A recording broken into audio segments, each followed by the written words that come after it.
નમસ્તે, મારા ચેનલમાં આપ સૌનું હાર્દિક સ્વાગત છે. શુભ સવાર. આ વિડીયો જોઈ શકો છો વિરાણી નાની ગામનો છે.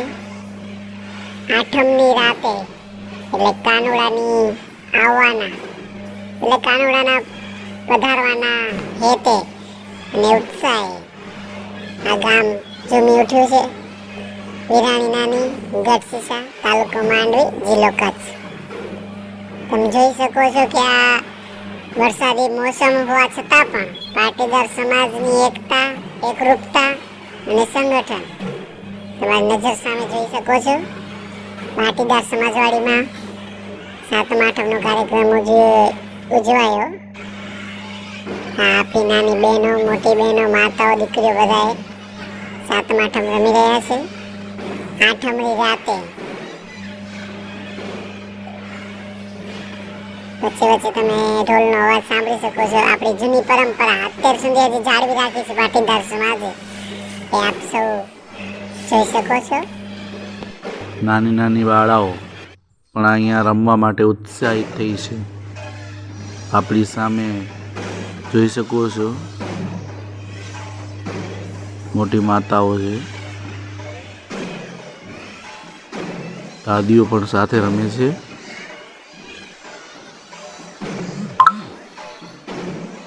આપણા નાના બાળકો પણ ઉત્સાહ લેતા હોય છે આ પ્રસંગે. પાછળની લાઈનમાં જે રમી રહ્યું છે બહેનો, એ આપણી ગુજરાતી પરંપરાગત રીતે એને ગોયણી કહેવામાં આવે છે. પાટીદાર સમાજની આ પરંપરાગત રીતિગત ચાલી આવે છે.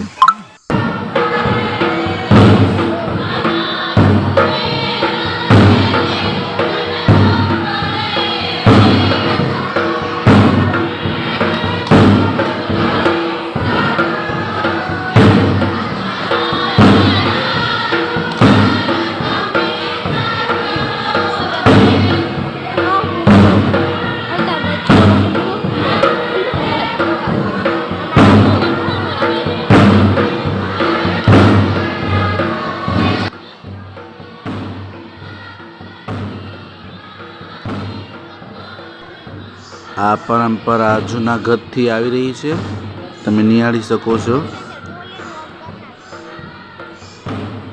આ પ્રસંગ એટલે મારા ગામ માટે તો ઉત્સાહનો પ્રસંગ હોય, મારી સમાજ માટે ઉત્સાહનો પ્રસંગ કહી શકાય. કે સાતમ આઠમ આવે એટલે દરેક બહેનો, માતાઓ પોતાના પહેરવેશ એટલે ગુજરાતી પહેરવેશ પહેરીને પોતાનું અહીંયા આવી સમાજનું ગૌરવ આગળ વધારે છે. સાતમ આઠમનો પ્રસંગ એટલે દરેકના હૈયામાં ઉત્સાહનો આનંદ